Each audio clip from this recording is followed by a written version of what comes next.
Sosial rifahın gücləndirilməsi məqsədilə həyata keçirilən sosial paket çərçivəsində minimum əmək haqqının artırılması bir sıra müavinət və təqaüdlərdə də yüksəlişə səbəb olub. Bu artımlardan biri də peşə təhsili alan tələbələrə verilən təqaüdlərlə bağlıdır. Milli Az xəbər verir ki, mövcud qanunvericiliyə əsasən, peşə təhsili alan tələbələrə ödənilən təqaüdün məbləği minimum əmək haqqının 50% həcmində müəyyən edilir. Əvvəllər minimum əmək haqqı 345 manat olduğu üçün bu təqaüdün məbləği 172,5 manat təşkil edirdi.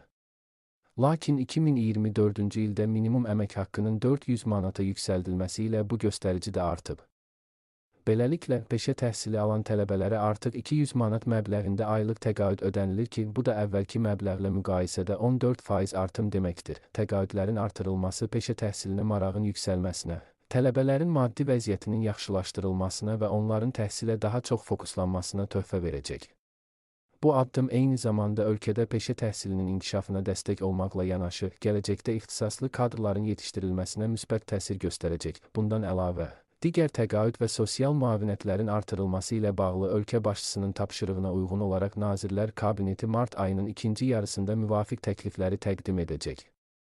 Gözlənilir ki, bu təkliflər digər sosial kateqoriyalara aid edilən təqaüd və müavinətlərin də artırılmasını nəzərdə tutacaq.